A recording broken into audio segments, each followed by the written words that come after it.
Hello friend, welcome to back Ved nursing classes. आज हम इस वीडियो में डिस्कस करने वाले हैं बार बार पूछे जाने वाले प्रश्न जो एम्स नॉर्सेट में पूछा गया है और सभी एम्स में भी कुछ कुछ क्वेश्चन पूछे गए हैं। जो 3 जून 2023 को जो एग्जाम होने वाले हैं उनके लिए काफी हेल्पफुल एंड इम्पोर्टेंट रहने वाले हैं। इसमें कुछ आज बहुत कम क्वेश्चन लिए गए हैं डियर, लेकिन वेरी वेरी इंपॉर्टेंट क्वेश्चन को लिया गया है, जो रिपीटेड क्वेश्चन है, जो पूछा हुआ क्वेश्चन है।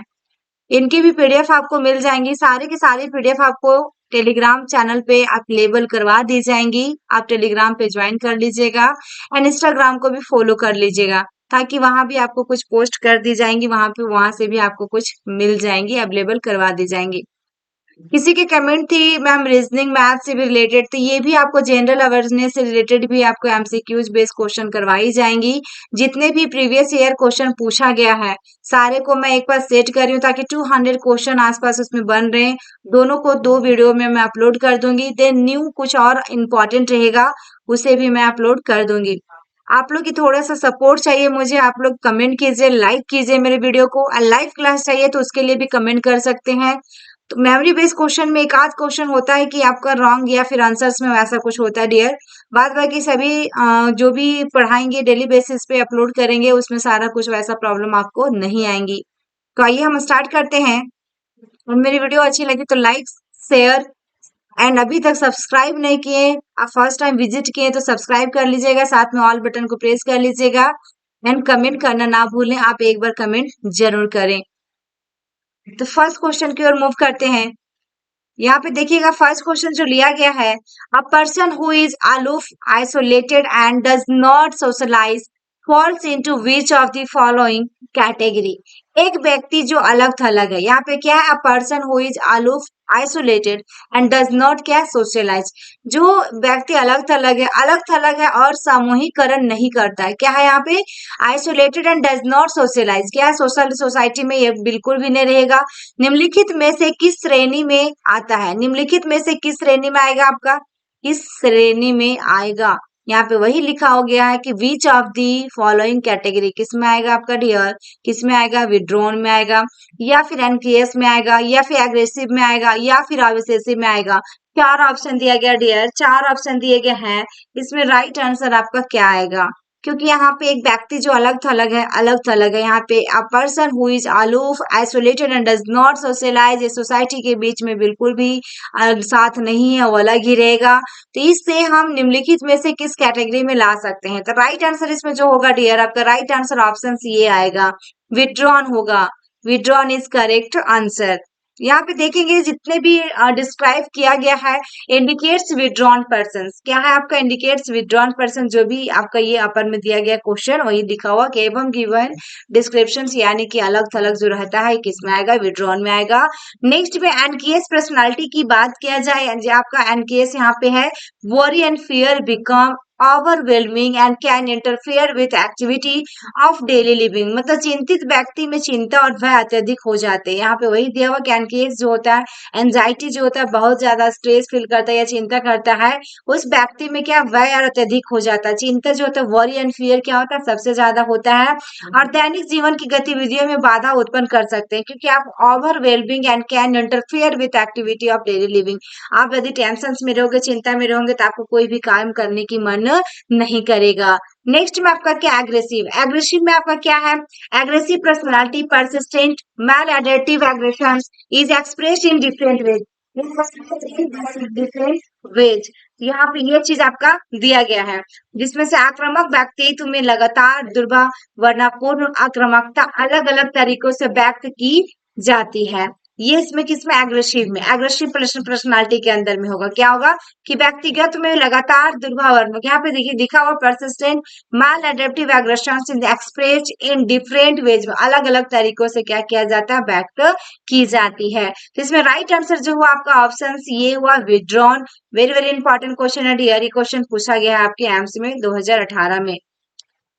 नेक्स्ट में देखा जाए question, the ability of a person to readily recover from a stressful situation is called. तनावपूर्ण स्थितियों से आसानी से उबरने की व्यक्ति की क्षमता क्या कहलाती है? व्यक्ति की क्षमता क्या कहलाती है? तो मेंटल फ्रीडम होगा, या फिर एंड्रोगैनी होगा, या फिर हार्डिनेस होगा, या फिर रेसिलेंस होगा, या फिर रेसिलेंस होगा। क्योंकि the ability of a person to readily recover from, किससे रिकवर किया जा रहा है? Stressful situation, that is called, क्या कहलाएगा? That is called, very very important. Right answer इसमें आपका क्या होगा? राइट आंसर इसमें ऑप्शन डी होगा, resilience. D is correct answer, D इसमें राइट होगा। यहाँ पे देखा जाए आपका, यहाँ है आपका psychological resilience is the ability to successful cope with A crisis and to return to pre crisis status quickly. Pre crisis status quickly, यहाँ पे मनोवैज्ञानिक देखिएगा, लचीलापन एक संकट से सफलतापूर्वक निपटने और पूर्व संकट की स्थिति में जल्दी लौटने की क्षमता है। यानी कि साइकोलॉजिकल जो आपका रेसिलेंस दिया हुआ है, इज द एबिलिटी टू, क्या है? Successful cope with crisis and return to the pre crisis status quickly। ये मतलब कि बिल्कुल जल्दी लौटने की इसके अंदर में क्या है? क्षमता है। ये आप नेक्स्ट में आपका है रेसिलेंस एग्जिट्स। यहाँ पे फर्स्ट में आपका साइकोलॉजिकल रेसिलेंस था, और इसके बाद resilience exists when the person use mental process and behaviour in promoting personal assets and protecting self from the protection negative effects of the stressors. यानी कि लचीलापन तब मौजूद होता है, यहाँ पे देखिएगा तब मौजूद होता है जब व्यक्ति व्यक्तिगत संपत्तियों को बढ़ावा देने और तनाव के संभावित नकारात्मक प्रभावों से खुद को बचाने के लिए क्या करता है? मानसिक प्रक्रियाओं और व्यवहारों का उपयोग करता है। मानसिक प्रक्रियाओं व्यवहारों का उपयोग करता है, जो कि यहाँ पे लिखा गया कि personal asset protecting self from the potential negative effect of stressors. Right answer इसमें क्या हुआ? ऑप्शन डी हुआ इसके अनुसार, resilience. D is correct answer. Next question है, omega sign is in which of the following. Omega sign की बात क्या है? Omega sign is seen in which of the following. Omega चिन्ह निम्नलिखित में से किसमें देखा जाता है? किसमें देखा जाएगा? आपका एमसीएस पेशेंट में देखा जाएगा, या फिर आपका डिप्रेस पेशेंट में देखा जाएगा, या फिर देखिए डेलोडेड पेशेंट्स में देखा जाएगा, या फिर नेगेटिव स्टिक पेशेंट में देखा जाएगा। नेगेटिव स्टिक पेशेंट में देखा जाएगा, क्योंकि omega sign seen in which of the following किसमें देखा जाएगा? तो राइट आंसर इसमें जो होगा आपका ऑप्शन बी होगा, डिप्रेस पेशेंट्स। यहाँ पे देखिएगा omega sign is a sign in, देखिएगा मेलानकोलिया, यानी कि डिप्रेशन। जो बंदा डिप्रेशन में जा रहा धीरे धीरे धीरे धीरे, उसमें ओमेगा साइन आपको देखने को मिलेगा। इन विच द पेशेंट हैव, या देखिएगा fluid brought due to sustained concentration of the collateral muscles often accompanied by the, देखिएगा, Varagut's folds, a finding linked to the Greek letter omega। यहाँ पे देखिएगा ओमेगा संकेत उदासी अवसाद, यहाँ पे क्या उदासी अवसाद में एक संकेत है, जिसमें रोगियों में कार्गेटर की मांसपेशियों के निरंतर संकुचन के कारण एक झुर्रीदार भौं होती है। क्या होता है? झुर्रीदार भौं होती है। यहाँ पे देख लीजिए, आपका साइन दिया हुआ यहाँ पे लिया गया है। आप देखिएगा ये है आपका, क्या है? ये देखिए झुर्रीदार, एकदम देखिए आपका, देखिए कैसा साइन है। इस ये ओमेगा साइन है आपका, ये साइन पूछा जा सकता है, साइन की कौन सी साइन? ओमेगा साइन है। और ये आपका देखिए माथा में यहाँ पे बिल्कुल ऐसा ही साइन बना गया है, झुर्रीदार हो गया। जो यहाँ पे लिखा हुआ मांसपेशियों के निरंतर संकुचन के कारण एक झुर्रीदार भौं होती है। अक्सर वेरागुट की परतों के साथ ग्रीक अक्षर ओमेगा की तुलना में एक खोज है, जो कि आपका देखिएगा Veraguth folds finding link to the Greek letter omega, जो कि यहाँ पे ग्रीक वर्ड में आपका दिया गया है कौन सा? ओमेगा। राइट आंसर इसमें डिप्रेस्ड पेशेंट के साथ हुआ, ऑप्शन बी।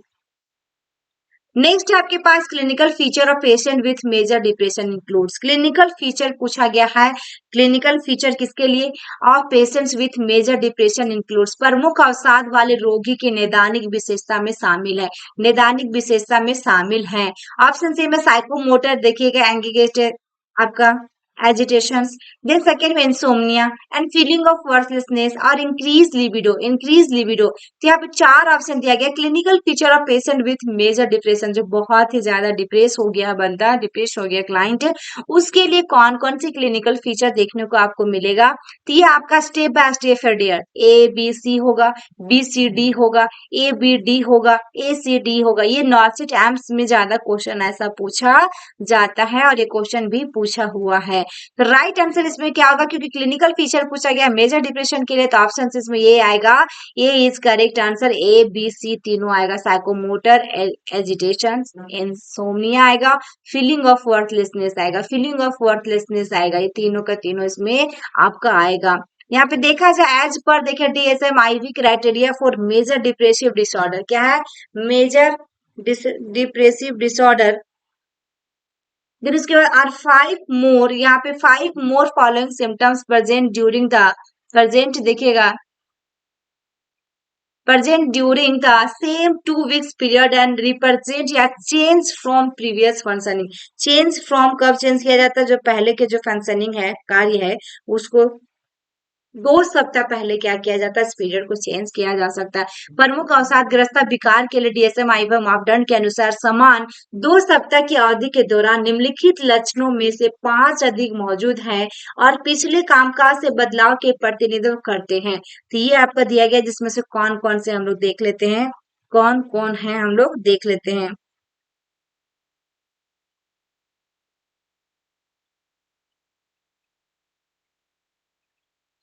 डीएसएम जो दिया हुआ डियर, ये डीएसएम जो दिया हुआ है वेरी वेरी इंपॉर्टेंट है ये आपका। इसमें से देखिएगा इसकी जो आपका फुल फॉर्म होता है डीएसएम का, क्या होता है, डीएसएम का फुल फॉर्म आपका होगा डायग्नोस्टिक, क्या होगा, डायग्नोस्टिक होगा एंड आपका डायग्नोस्टिक एंड आपका statistical manual of mental disorder, manual of mental disorder, ये मतलब कि स्टैटिस्टिकल होगा, इसमें एस का मतलब statistical manual of mental disorder, ये आपका डीएसएम आईवी क्राइटेरिया जो होगा ये आपके आएंगे इसमें।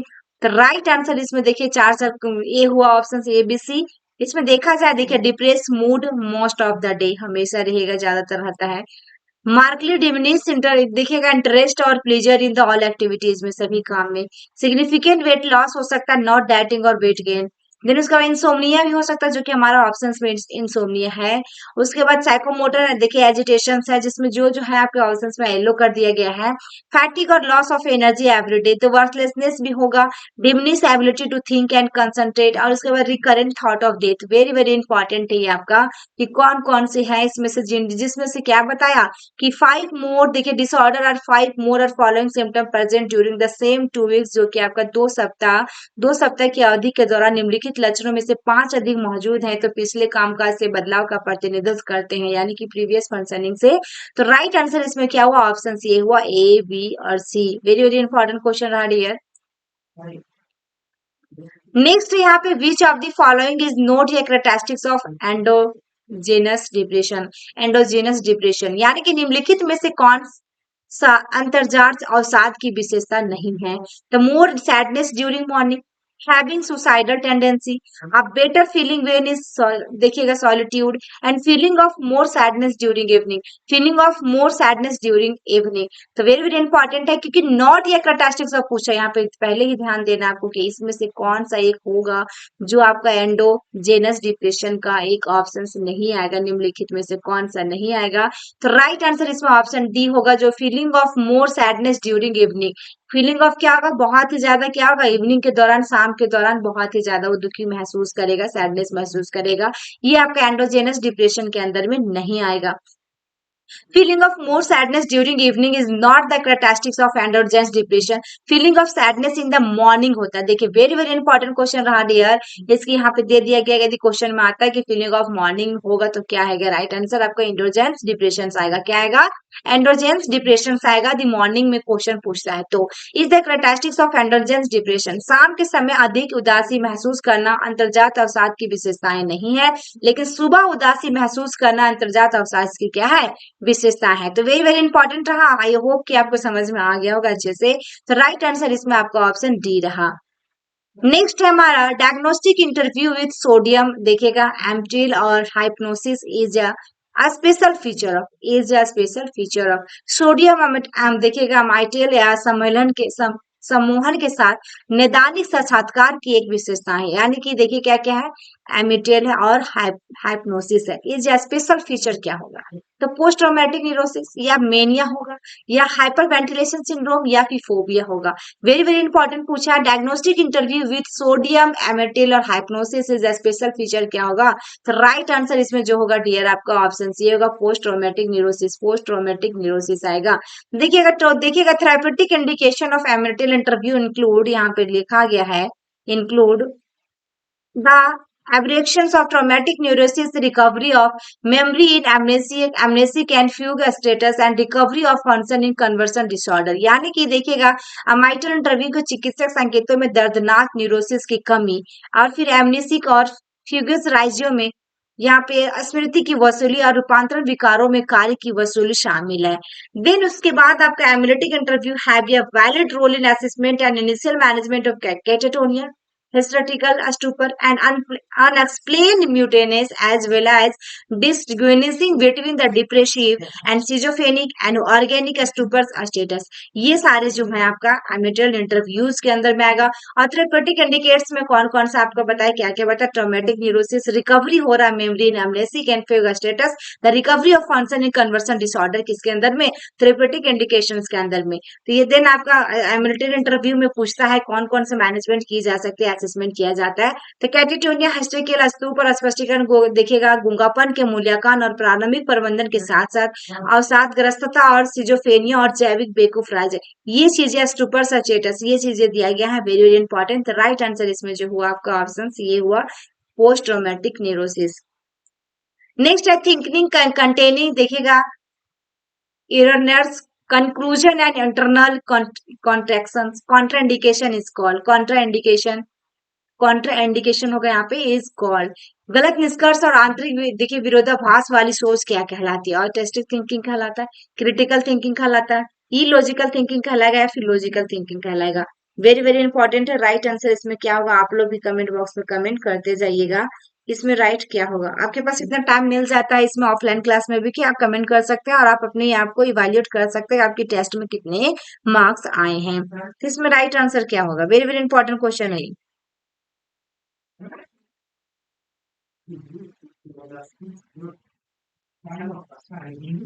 राइट आंसर इसमें ऑप्शन सी होगा, इलॉजिकल थिंकिंग। ठीक है ना, ये आएगा इसके अंदर में, इलॉजिकल थिंकिंग आएगा, illogical thinking. Option C is correct answer, C.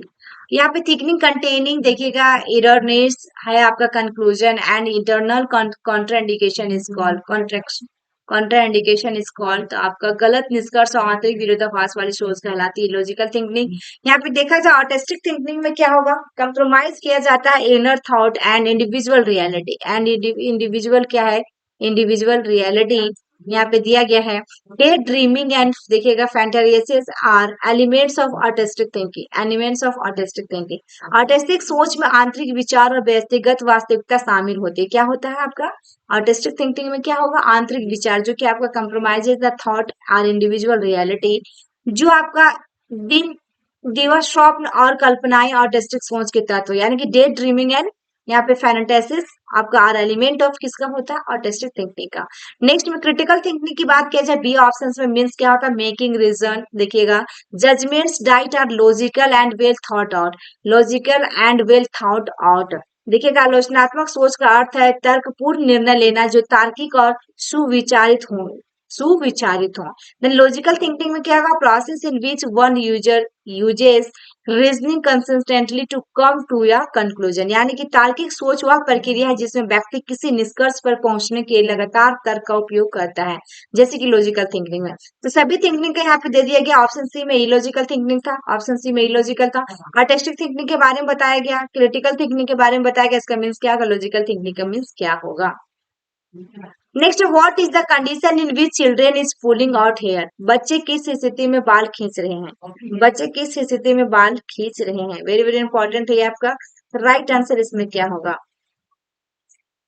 Option C में है ट्राइकोटिलोमा मैनिया, देखिएगा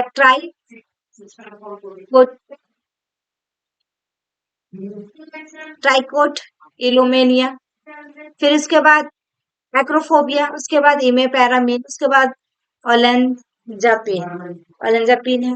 तो राइट आंसर इसमें क्या होगा? बच्चे किस स्थिति में बाल खींच रहे होते हैं? तो इसमें 4 ऑप्शन दिया गया है, 4 ऑप्शन दिया गया, वेरी वेरी इंपॉर्टेंट क्वेश्चन दिया गया डियर। इसमें राइट आंसर आपका क्या आएगा? तो देखिएगा 4 ऑप्शन में राइट आंसर ऑप्शन सी आ रहा है, इसमें ए ऑप्शन से आ रहा है, ट्राइकोलिटिलोमीनिया। ठीक है, option C is correct answer. इसका मतलब क्या होता है? डिसऑर्डर। इसका मतलब क्या होता है? देखिएगा यहाँ पे इसका मतलब होता है डिसऑर्डर इन्वॉल्व रिकरेंट, देखिएगा irresistible urge to pull out hair, यानी कि देखिएगा ट्रिकोटिलोमेनिया जो होता है, ट्रिकोटिलोमेनिया जो होता है एक विकार जिसमें बार बार बालों को खींचने की प्रबल इच्छा होती है। क्या क्या होता है आपका? होता है रिकरेंट, यहाँ पे involve recurrent irresistible urge to pull out hair, बार बार क्या होता है? खींचने की मन करता है। नेक्स्ट में आपका एग्रोफोबिया में क्या होता है? इरेशनल फियर ऑफ हाइट, यानी कि ऊंचाइयों से डर लगता है। नेक्स्ट में आपका क्या है? इमिपैरामीन है, जो कि आपका ट्राइसाइक्लिक एंटी डिप्रेसेंट है, यह एक ट्राइसाइक्लिक एंटी डिप्रेसेंट है। नेक्स्ट आपका देखिएगा ओलेंजापाइन में क्या है? एंटी साइकोटिक ड्रग है, ये क्या है? एंटी साइकोटिक ड्रग है। वेरी वेरी इंपॉर्टेंट है, 4 का 4 आपका। तो राइट आंसर इसमें आपका ऑप्शन सी ये रहा। नेक्स्ट है विच of the following is the adverse effect resulting from the chronic use of antipsychotics? Chronic use of antipsychotic यहाँ पूछा गया है, तो राइट आंसर इसमें आपका क्या होगा?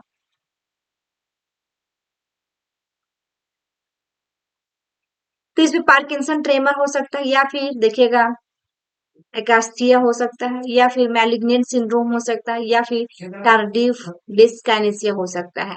राइट आंसर इसमें क्या होगा? आप लोग भी पुट कर सकते हैं 4 ऑप्शंस में कि निम्नलिखित में से कौन सा एंटीसाइकोटिक के पुराने उपयोग से उत्पन्न प्रतिकूल प्रभाव है? उत्पन्न प्रतिकूल प्रभाव effect resulting from the chronic use of antipsychotic. Right answer इसमें ऑप्शन डी होगा, देखिएगा tardive dyskinesia, dyskinesia right answer. All extra pyramidal symptoms of antipsychotic जो होता है यहाँ पे देखा जाए, ट्रेवेडिक डिस्काइनेसिया देखिएगा इसमें क्या है? Bizarre facial and tongue movement, stiff neck होगा, डिफिकल्टी सॉल्विंग होगा। It can be side effect of long term the given symptoms are ex given symptoms are expressed of certain antipsychotic. यहाँ जो दिया हुआ 663 आ गया, यहाँ पे नहीं आएगा ये तीनों। बाद बाकी जो आपका दिया हुआ है express the use of certain antipsychotics, ठीक है। टायरोइड डिस्कोनिया विचित्र चेहरे और जीव की हरकत, गर्दन में अड़कर निगलने में कठिनाई या दीर्घकालीन दुष्प्रभाव हो सकता है। दिए गए लक्षणों में कुछ एंटीसाइकोटिक के उपयोग शामिल है। कि ये चीजें आपको यहाँ पे होगा, और उसमें से आपको किसमें आएगा? राइट आंसर इसमें आपको ऑप्शन डी आ रहा है।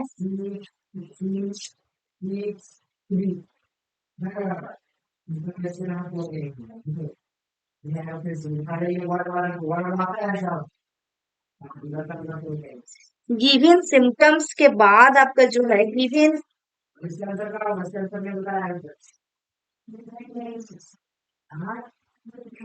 यहाँ पे side effect of long term the side effect of long term use of certain antipsychotic long term the